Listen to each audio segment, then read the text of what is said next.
The vastness of space was silent, endless, and cold. Stars sparkled like distant diamonds, indifferent to the struggles of those who traveled among them. Yet, even in this immensity, signals traveled, invisible threads connecting lives across light years. On one quiet day in the orbit of Earth, one such signal reached a listening post that had been quietly observing the fringes of known space. Lieutenant Mara Singh sat at her console, eyes scanning the streams of incoming transmissions. She had seen countless signals before, routine data, research reports, and harmless messages bouncing between colonies. But this one was different. It was chaotic, almost desperate, and it was coming from far beyond the outer rim, from a star system known for its unremarkable planets and quiet trade routes. The signal was fragmented at first, cutting in and out. Words appeared in bursts of alien language accompanied by strange patterns Mara had never encountered. Her heart raced as the translation software began piecing the message together. Help, attacked, cannot defend, request immediate aid. The software struggled with some of the alien words, but the meaning was clear. Someone was in serious trouble. Mara alerted the station commander. "Sir, we've got a Priority 1 distress signal. It's from a civilization in the Zalara sector. They are under attack and cannot defend themselves." Commander Hale's eyes narrowed as he examined the readouts. Zalara? That's nearly 8 light years from the nearest military observation post. If this is real, the situation could be catastrophic. We need Earth's High Command involved immediately. The message repeated itself, more insistent each time. Strange symbols flickered on the screen, showing the alien equivalent of coordinates, population counts, and even crude maps of their cities. It was chaotic, but it was real, and it carried an unmistakable undertone of fear. Meanwhile, on the other side of Earth, in the High Command headquarters, the War Council gathered around a large holographic display. Military leaders, scientists, and communications experts listened to Mara's live translation as it filled the room. This species, they are advanced in science and technology, noted Dr. Kiran Patel, an exobiologist. Their colonies are well-structured, their cities organized, but they lack military defenses. Their weapons are weak, their fleets minimal. They've been taken by surprise. General Alvarez slammed his hand on the table. "So what you're telling me is that we have the choice to send help to a species that cannot fight for itself, and if we don't act fast, they will be wiped out." Dr. Patel nodded solemnly. "Exactly. They sent this SOS to anyone they thought could help.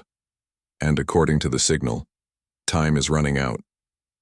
Silence filled the room as the leaders considered their options. Earth had a strong fleet, trained soldiers, and technology unmatched by most of the galaxy.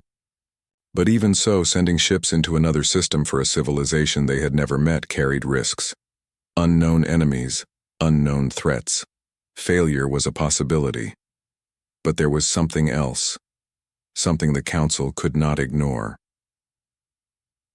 "Commander." Hale spoke, his voice calm but firm. "Humanity has always stood by those in need. This is not just a request for help.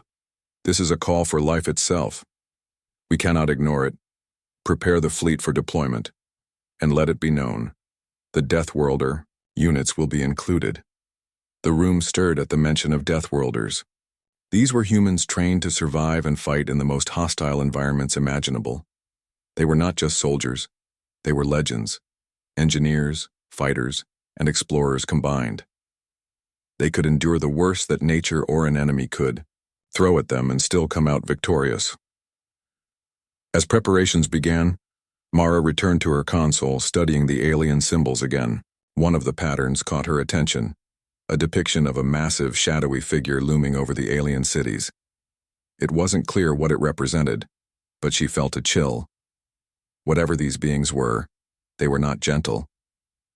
Hours later, Earth's fleet launched. Massive ships gleaming with energy shields and heavy armor slipped into space like predators leaving their dens. On board, the crew of the flagship, HMS Resolute, trained endlessly for the journey ahead. Every deck buzzed with anticipation and quiet tension. The Deathworlder units were among them, moving with precision, checking weapons, equipment, and combat plans. Lieutenant Commander Riker, leader of the Deathworlders, stood on the bridge of the Resolute, gazing at the stars ahead. This mission, it will test everything we know, but we are ready. The Zillara system will see the strength of humanity, and they will survive. Mara watched him, admiration mixing with nervous excitement. She had trained alongside these humans for years, hearing their stories, seeing their feats, but to see them now, heading into the unknown, was something entirely different. As the fleet passed through the outer edge of the solar system, a sudden anomaly appeared on the scanners. A small ship, barely detectable, darted across the path of the fleet. Mara's console beeped urgently. "Unknown vessel," she announced. "Fast-moving, cloaked, could be hostile." Riker's eyes narrowed. "Prepare defensive measures. Keep weapons ready. But do not engage unless necessary. We cannot afford delays." The mysterious ship vanished as quickly as it appeared, leaving the fleet tense but undamaged. The encounter was brief, yet it was a reminder that the journey would not be simple. The galaxy was full of dangers, both known and hidden. Meanwhile, in the Zillara system, panic spread across the alien cities. Fires burned on the outskirts, structures crumbled under unknown attacks, and citizens fled wherever they could. The SOS had been their only hope, and now they waited, unsure if salvation would arrive in time. A young scientist named Lyra stood atop one of the tallest towers in the city of Varela. Her eyes were fixed on the stars, scanning for any sign of incoming help. She had helped send the SOS, knowing it was a gamble. But her heart refused to let her lose hope. "They're coming," she whispered to herself. "They have to come." Back on the Resolute, the fleet moved faster, crossing light years with efficiency and determination. Mara monitored every system, noting the readiness of each ship, the status of supplies, and the morale of the crew. Everyone was focused, knowing that even the smallest mistake could cost lives, both human and alien. For days, the fleet traveled, passing through asteroid belts, dodging solar flares, and navigating treacherous nebulae. The Deathworlders trained constantly, honing their strategies and preparing for the moment they would finally engage the enemy. On the final day before entering the Zillara system, Riker called a meeting of his senior officers. "Tomorrow, we will see the fruits of our preparation," he said. "Remember, the people we are helping did not ask for war, but we will bring it if necessary. Humanity stands not just to fight, but to protect life, to ensure that those who cannot defend themselves survive. This is what makes us Deathworlders. This is what makes us unstoppable." Mara listened, feeling a mix of pride and anticipation.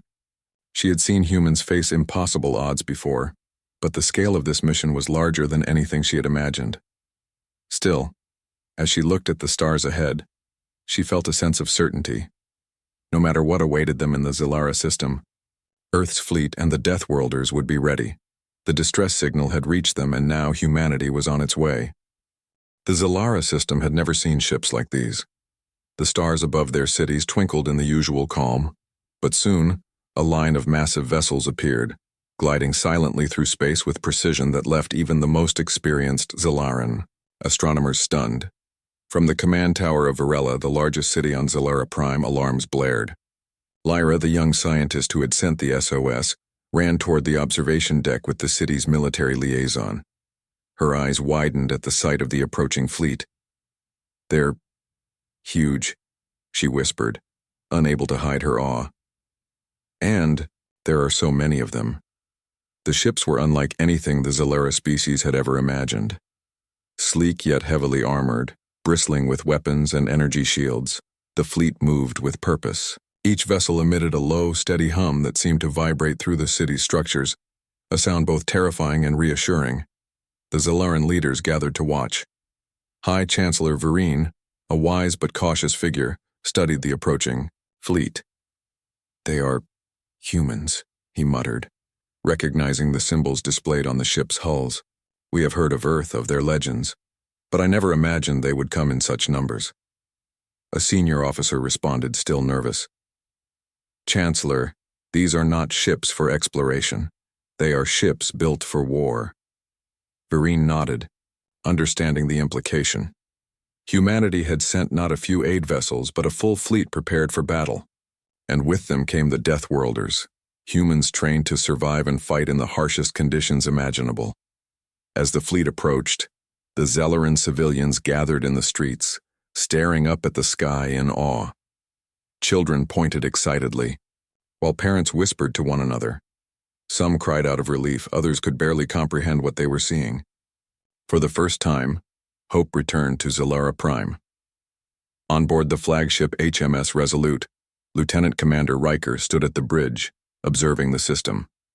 His team had studied the signals carefully, learning what they could about the enemy threatening the Zellara colonies.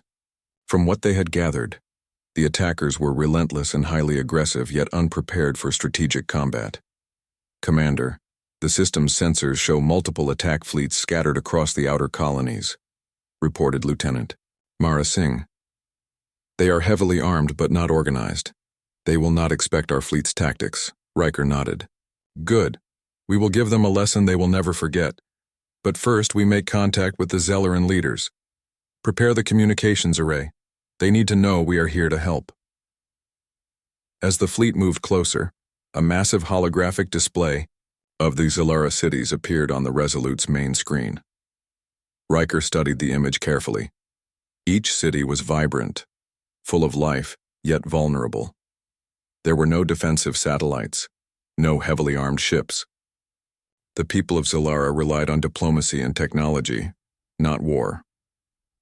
Meanwhile, Lyra watched as one of the largest ships in the fleet descended into the planet's upper atmosphere. The craft was enormous, dwarfing even the tallest Zellaran towers. Its landing caused a ripple of energy in the sky, a visible shimmer as it settled into the designated landing zone. Dust and debris swirled around the platform, but the ship's design held it steady, a demonstration of humanity's engineering mastery. From the ship's hatch, humans emerged in their combat suits, the Deathworlders moving with precision and discipline.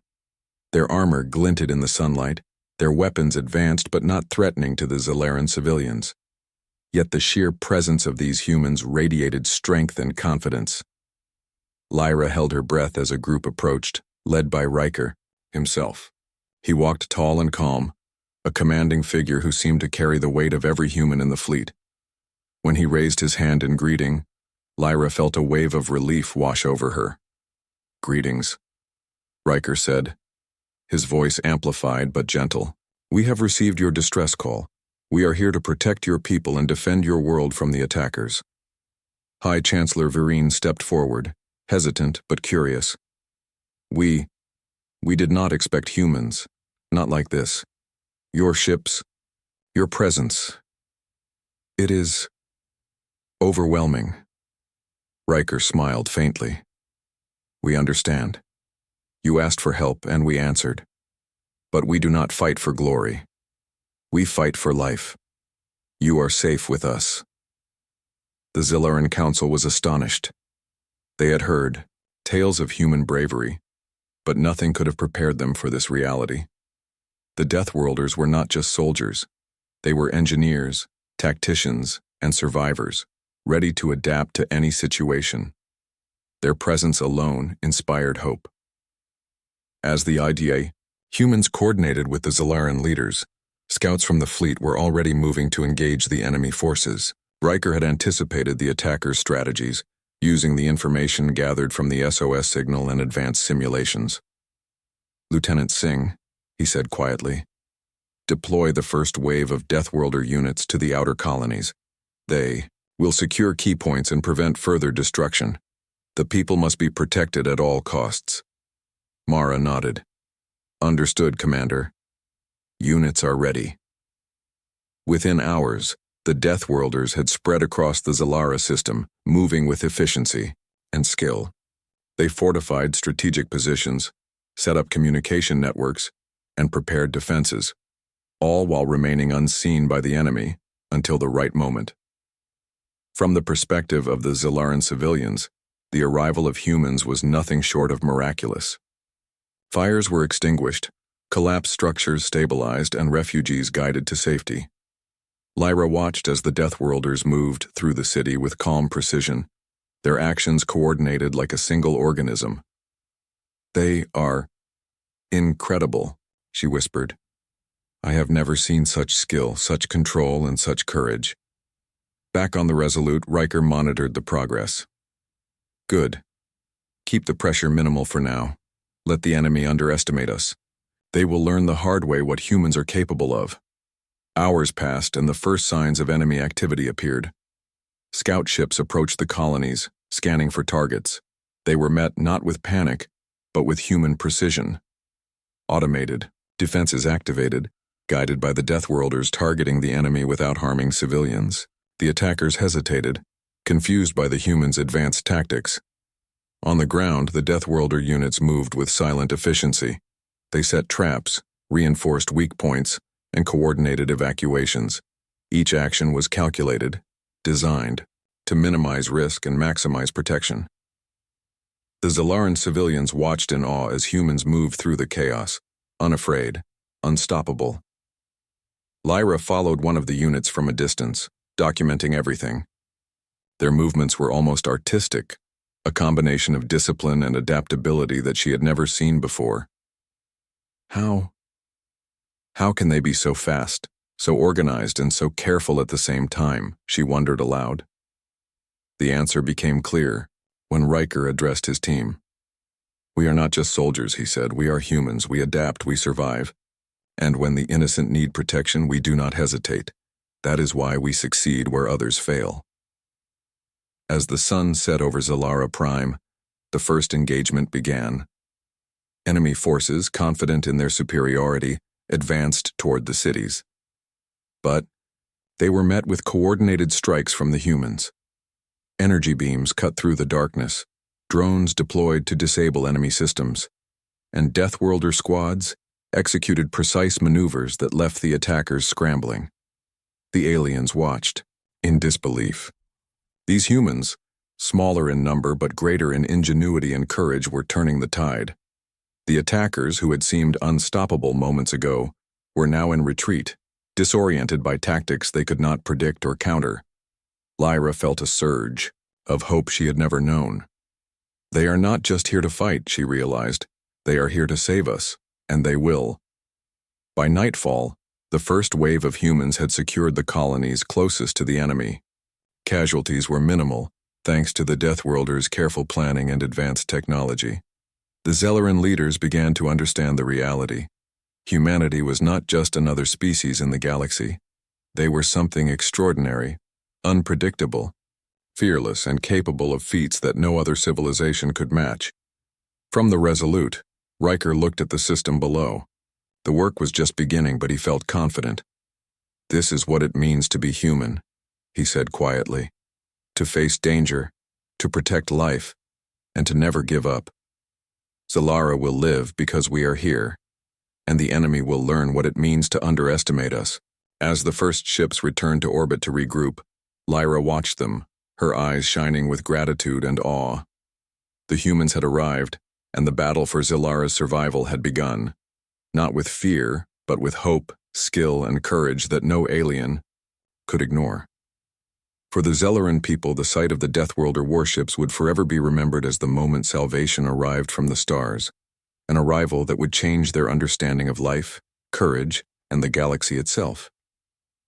The first light of Zalara's twin suns cast long shadows over the colonies. Smoke from earlier attacks lingered in the air, twisting into patterns that reminded Lyra of strange, living creatures. Civilians moved cautiously through the streets, clutching their belongings and looking skyward for any sign of the human fleet. From orbit, the human ships were already in position. The flagship HMS Resolute hovered like a guardian, its shields glowing faintly as it monitored enemy movements. Lieutenant Commander Riker stood on the bridge, eyes scanning multiple displays. Every enemy formation, every patrol, every signal was tracked with precision. "The enemy is regrouping near the asteroid belt," Mara Singh reported. "They are moving faster than expected, but their formation is weak. They do not anticipate our strategy." Riker nodded. "Good. Maintain. Stealth until they approach the colonies. The moment they overextend, we strike. Humans do not fight like any other species. We adapt, and we exploit weaknesses they do not even know exist. Below, on the ground, the Deathworlder units prepared their positions. They had dispersed across key locations, blending technology with natural terrain. Energy barriers were raised to protect civilians, and defensive turrets were hidden behind walls, trees, and even rubble. Every step had been planned, but the humans remained flexible, ready to improvise at a moment's notice.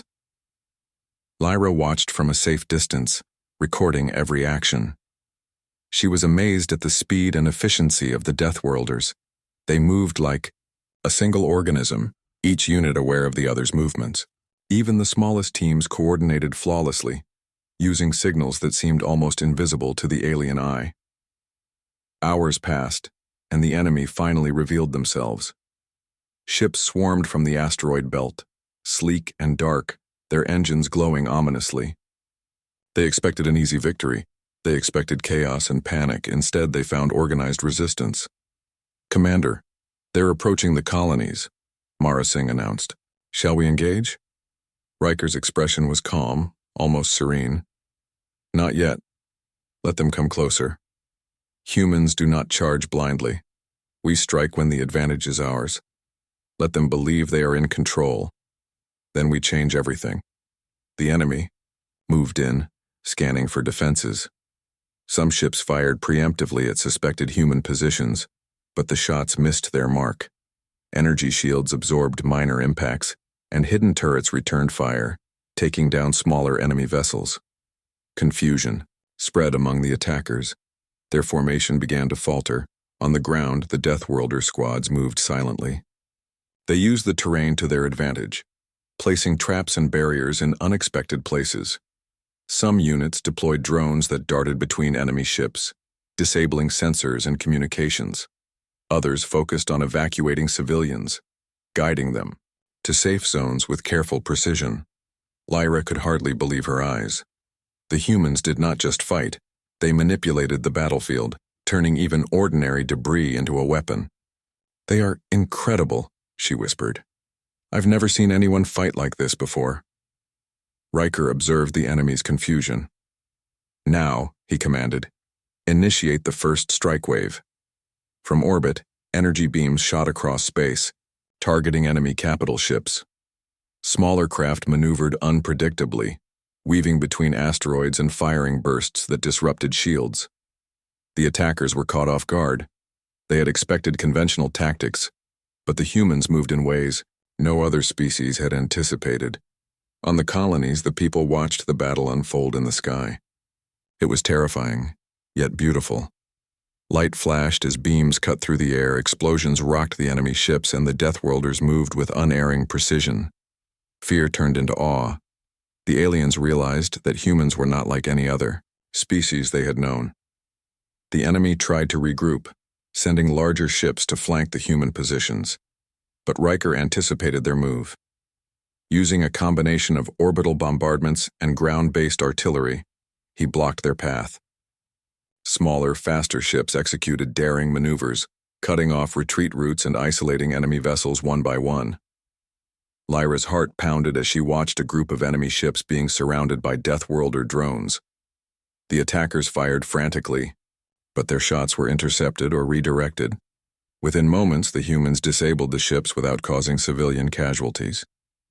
The aliens who had fled the streets cheered in disbelief. Meanwhile, on the ground, elite Deathworlder squads launched coordinated strikes. Using grappling hooks, energy shields, and advanced weapons, they disabled enemy vehicles and eliminated threats before they could harm the civilians. Their tactics were unpredictable and terrifyingly effective. One squad led by Lieutenant Jara moved through the ruins of a city district, clearing enemy forces and securing strategic positions. "Remember," Jara told her team, "we protect life first. Every person counts. Fight smart, adapt, and the enemy will fall. They cannot match our ingenuity or courage." Hours into the battle, the enemy commanders realized their mistake. They had underestimated the humans. Every plan they made was countered, every advance blocked. Their numerical superiority was meaningless against the coordinated human strategy. Back, on the Resolute, Riker watched the entire engagement unfold. "They do not understand what they face," he said quietly. "Humans do not fight alone. We fight together, as one mind, one will. And that is why we survive." The battle reached its peak near the central colony of Varela. The enemy attempted a final desperate push to break through the defenses. Huge capital ships moved forward, firing massive energy cannons at the city. Civilians screamed and ran for cover, fearing that the end had come. Riker made a swift decision. "Deploy the Deathworlder shock teams," he ordered. "We take the fight to them now." Elite units teleported near the enemy ships using advanced drop pods, landing directly on their hulls. They moved quickly, sabotaging engines and weapon systems while avoiding detection. Explosions rocked the enemy vessels from within, and the attackers were thrown into chaos. Lyra could hardly believe what she was witnessing. Humans were inside the enemy ships, dismantling them from within while the main fleet provided cover. They are unstoppable," she whispered. The final moments of the battle were a demonstration of human ingenuity and courage. The enemy ships, disorganized and damaged, attempted to retreat, but the Deathworlder units anticipated every move. Using precision strikes, advanced tracking systems, and daring maneuvers, the humans disabled their engines and forced surrender without unnecessary bloodshed. By nightfall, the battle was over. Smoke and debris drifted in the atmosphere and space above Zalara, but the colonies were intact. The enemy had suffered massive losses, their confidence shattered. The Zalaran people stepped out into the streets, their eyes wide with wonder and gratitude. Lyra ran toward the human units, tears streaming down her face. "Thank you," she said, barely able to speak. You saved us." Riker approached her, calm and composed. "We only did what anyone should do," he said. "No one deserves to be destroyed because they cannot fight. Your people are safe, and we will continue to protect you until this threat is gone." High Chancellor Vereen watched from his tower, his hands trembling slightly.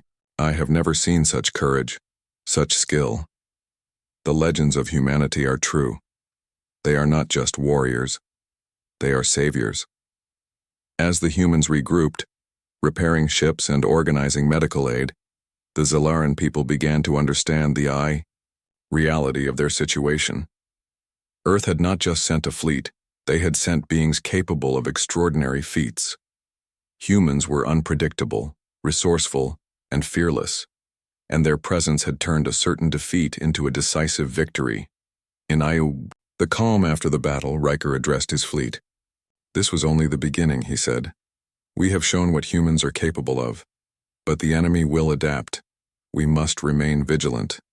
Remember, we fight to protect life, to defend the innocent, and to ensure that no one under our watch is harmed. That is why we succeed. That is why we are Deathworlders." Lyra looked up at the stars that night, her heart full of hope. The humans had arrived, not for conquest, not for glory, but to protect life itself. And for the Zalaran people, that night would be remembered forever. The night the humans showed that courage, intelligence, and compassion could overcome even the most terrifying threat. Even in the quiet moments after the battle, whispers spread among the civilians and soldiers alike. "Humans are different," they said. "They are not like us. They cannot be defeated." And far above, in the vast expanse of space, the human fleet prepared for what was next. The first engagement had been a warning. The enemy would not surrender easily. But the Deathworlders were ready. Humanity had arrived, and the galaxy would soon learn that when humans fought, they fought not just to survive, but to protect life. And nothing could stand against that. The morning sky over Zalara Prime was pale gold as the twin suns rose. Smoke from the previous day's battle still lingered, curling into the clouds. For the Zalaran people, it was a moment of relief, but not of safety. The enemy had not retreated entirely. They were regrouping, planning another strike. On board the HMS Resolute, Lieutenant Commander Riker studied the enemy's movements. Sensors showed scattered fleets gathering at multiple points beyond the outer colonies. Their intention was clear: A coordinated push to reclaim territory and punish the humans who had humiliated them. They think they can come back, Riker said quietly, his eyes narrowing. Let them try. We will show them what humans can do when protecting life. Lieutenant Mara Singh reported, Commander, our scouts confirm heavy enemy reinforcements moving through the asteroid belt. They are fast, but their formation is predictable. They have underestimated us before. They will do it again. Riker smiled faintly. Good. Prepare the Deathworlder shock teams. We will take the fight directly to them. Let them face a strategy they cannot predict. Meanwhile, on the ground, the Zelleran people watched the humans prepare once again. Barricades were reinforced, supply lines organized, and evacuation routes refined. The Deathworlders worked tirelessly, coordinating with Zelleran scientists and engineers. Advanced weapon systems were deployed in hidden positions, and drones patrolled the skies, scanning for threats. Lyra followed the preparations with a mix of awe and anxiety. She had seen the humans fight before, but this would be different. This time, the enemy was larger, more determined. The scale of the challenge was immense, yet the Deathworlders remained calm, focused, and ready. Hours later, the enemy arrived. Hundreds of ships streamed from the asteroid belt, engines glowing like rivers of molten metal. They had learned from their first defeat and attempted a more coordinated approach, but the humans were ready. Engage defensive protocols, Riker ordered. Remember, we fight smart, not blindly. Let them come to us. The first wave of enemy ships approached the colonies. Energy shields flared as automated defenses fired, intercepting missiles and lasers. The attackers assumed this was a conventional defense, but the humans had something more. From the shadows of space, Deathworlder fighter ships darted unpredictably. Small but fast, they weaved between enemy vessels, disabling communications and weapon systems.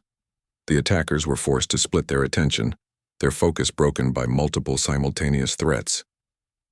On the ground, elite Deathworlder squads moved with stealth and precision. They used grappling hooks to scale enemy ships and boarding pods to infiltrate key vessels. Their movements were coordinated, almost artistic, and entirely unexpected.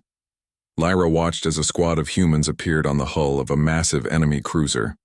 Within moments, they had sabotaged the main engine and disabled critical weapon systems. Explosions rocked the ship from within, throwing the attackers into chaos. They are everywhere, Lyra whispered. How can one species do so much at once? Riker's voice came over the communication channels. We are human. We adapt, we survive, and when life is at stake, we act without hesitation. The enemy fleet faltered. Their reinforcements were scattered, unsure of where the main threat originated. Smaller ships tried to retreat, but the Deathworlders anticipated their paths. Orbital strikes and drone attacks blocked escape routes, forcing enemy ships into traps. On the surface, Zelleran civilians observed in disbelief. Humans were not just fighting, they were controlling the battlefield. Each strike, each maneuver, was deliberate, designed to minimize civilian risk while maximizing pressure on the enemy. Lyra ran alongside one of the Deathworlder units, documenting their every action. They move as one, she said in awe. Every decision is coordinated. Every action has purpose. They are unstoppable. The enemy, realizing their disadvantage, attempted a desperate counterattack. Capital ships fired massive energy cannons, targeting the cities and human positions. The ground shook as shields absorbed the impact, but the humans were ready. Elite units launched another wave of boarding missions, this time targeting the largest enemy ships. Using grappling lines, magnetic boots, and advanced cloaking devices, they infiltrated enemy vessels, cutting power systems and disabling weapons. Explosions erupted within the enemy ships, causing panic among their crews. From orbit, Riker monitored every move. Good, he said calmly. Keep pressure on all fronts. Let them feel chaos. Our job is not to destroy them completely yet. Our job is to protect life and turn the tide in our favor. The enemy's morale began to crumble. They had expected a simple victory, but the humans were everywhere, striking unpredictably. Pilots panicked as their ships failed systems and fired at phantom targets. Commanders shouted orders that were ignored or misinterpreted as their crews fought for survival. On the surface, the Deathworlder squads coordinated with local Zalaran engineers to set defensive traps in the city streets. Mines, energy barriers, and automated turrets forced the enemy into narrow pathways, where humans could engage them directly. Each action was calculated to save lives while destabilizing the attackers. Lyra followed a small unit as they moved toward an enemy landing zone. The humans moved silently, efficiently neutralizing enemy scouts and securing strategic positions. Within moments, the area was under human control, with no civilian casualties. Hours passed, and the battle continued to escalate. Energy beams cut through the skies. Explosions rocked the enemy ships, and humans infiltrated key points with daring precision. The attackers, once confident, were now disoriented, unable to predict the humans' next move. From the Resolute, Riker observed the chaos. "This is the moment we turn the tide," he said. "The enemy will soon realize that humans do not fight conventionally. We adapt, we strategize, and we never stop until life is protected." In the outer colonies, the humans continued to deploy advanced tactics. Drones disrupted enemy communications, forcing ships to operate blindly. Boarding parties disabled weapon systems from within. And on the ground, Deathworlder squads coordinated evacuations, ensuring every civilian was safe while striking at the enemy. Lyra could hardly keep up with the events. The humans were everywhere, space, ground, and city streets, all acting as one unified force. Their courage and skill were unmatched, their tactics unpredictable, their determination absolute. As night fell over Zalara Prime, the final phase of the battle began. Riker deployed the most elite units, known for extreme precision and courage. They targeted the enemy command ship, moving swiftly and silently through space. Using grappling pods, energy shields, and advanced cloaking, they infiltrated the vessel, cutting power and communications from within. The enemy fleet, now leaderless and scattered, attempted to retreat. But the humans anticipated every escape route. Orbital strikes and precise attacks blocked their paths, forcing surrender or destruction without unnecessary loss of civilian life. By dawn, the battlefield was quiet. Smoke drifted through the skies and debris floated in orbit around Zalara Prime. But the colonies remained intact. The enemy had been defeated, their forces scattered and demoralized. Lyra ran toward one of the human squads, tears streaming down her face. You saved us again," she said, her voice shaking. "I cannot thank you enough." Riker approached, calm and composed. "We only do what is right. Life must be protected. Your people are safe, and that is all that matters." "Hi." Chancellor Virine watched from his tower, overwhelmed by the scene. "I have never seen such courage, such skill. Humans are not just warriors, they are saviors, guardians. Our legends were true, but reality is even greater than we imagined." The Zalaran people began to understand the humans' true nature. They were not only fighters, they were strategists, protectors, and survivors, capable of feats beyond imagination. Humanity had not just turned the tide of battle, they had redefined hope for an entire civilization. Riker addressed his fleet from the Resolute.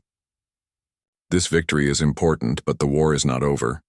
The enemy will regroup and strike again. We must remain vigilant, continue protecting life, and adapt to every challenge. That is what it means to be human. That is what it means to be a Deathworlder." Lyra looked up at the stars, her heart full of awe. The humans had shown that courage, intelligence, and compassion could overcome even the greatest odds. The people of Zalara would never forget this day. The day humanity turned the tide and proved that life was worth defending, no matter the danger. Even as the humans repaired their ships and tended to the wounded, whispers spread among the Zalaran people. Humans are different. They cannot be defeated.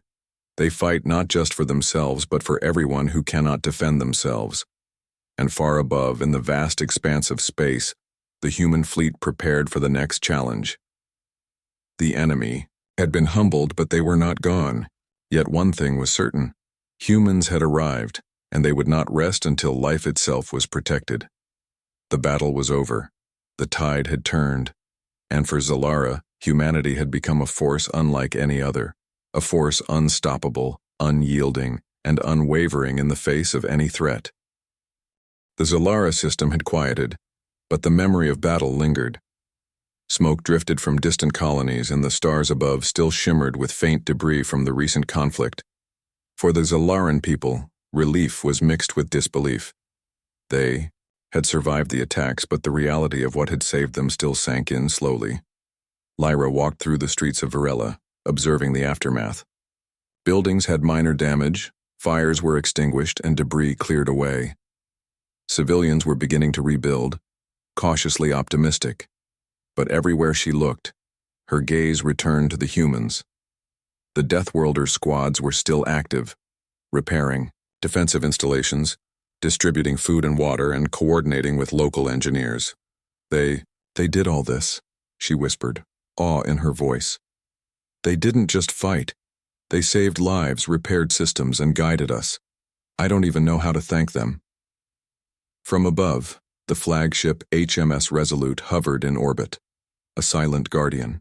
Lieutenant Commander Riker stood on the bridge, observing the system below. Sensors scanned for any remaining threats, but the readings were clear.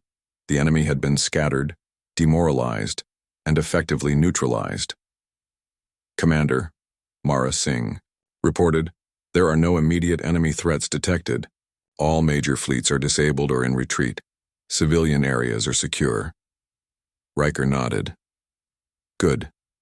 Prepare the fleet for supply missions and continued support. But maintain readiness.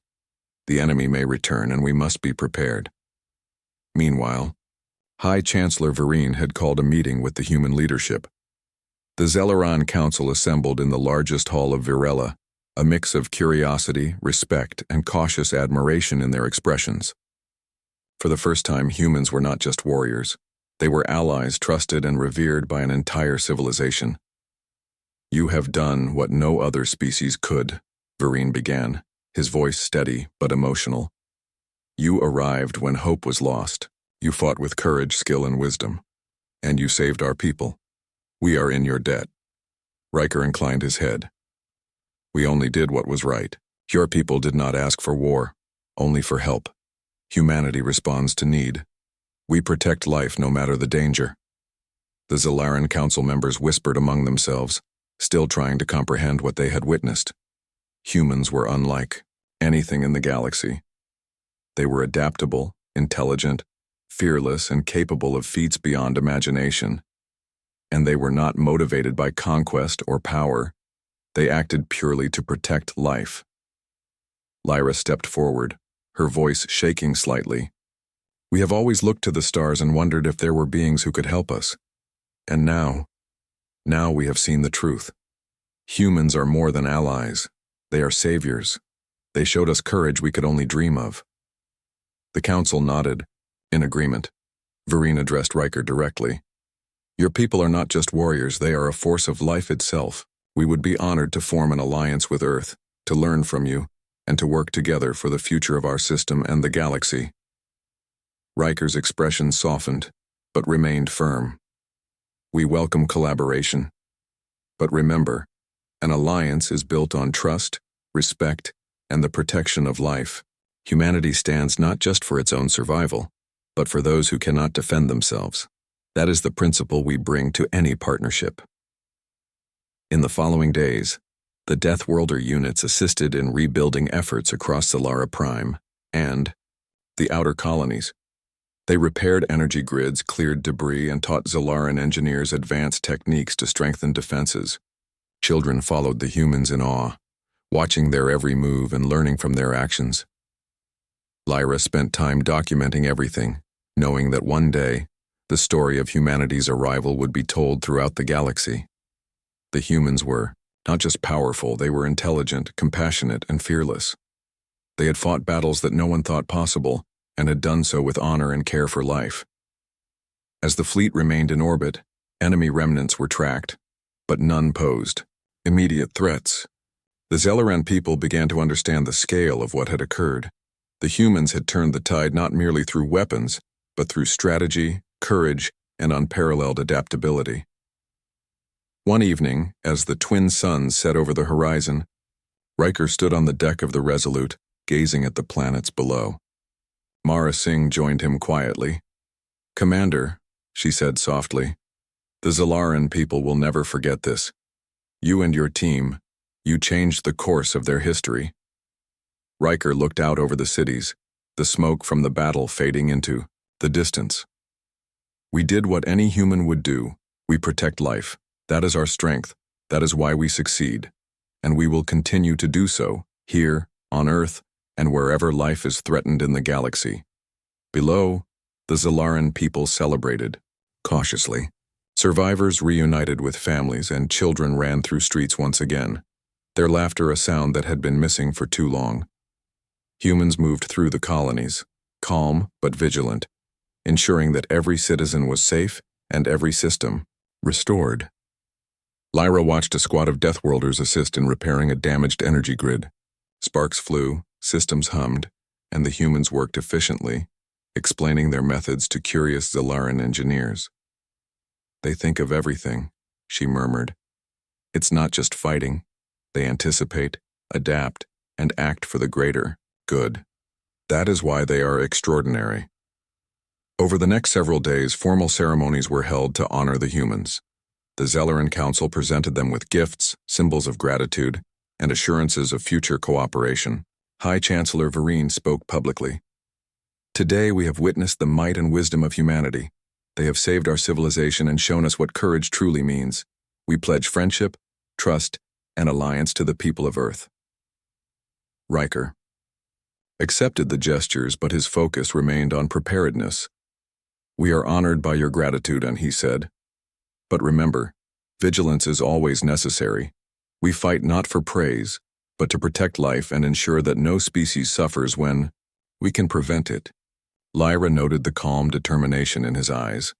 Humans were fearless not because they sought glory, but because they understood responsibility. They had power, yes, but they used it wisely, carefully, and with purpose.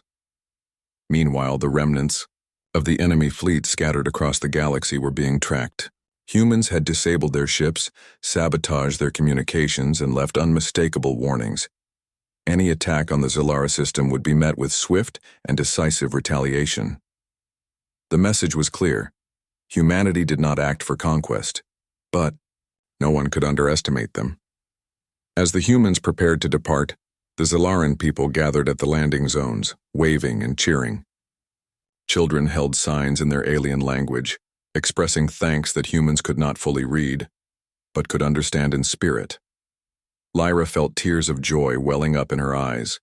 Humanity had arrived as strangers, and would leave as heroes, legends, and lifelong allies. Riker addressed his team one last time before departure. "We have done what is right. We have protected life. Remember this. Humanity's greatest strength is not weapons, speed, or numbers.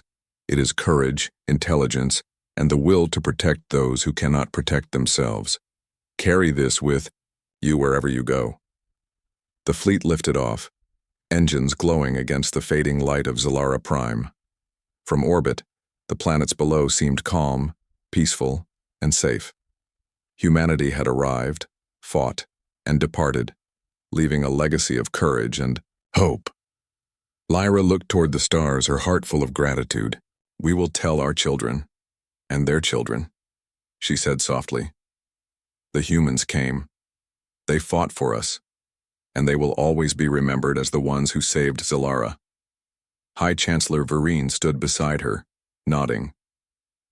"They are more than allies. They are an example, a force unlike any other in the galaxy. And one day we may call upon them again, and I have no doubt they will answer."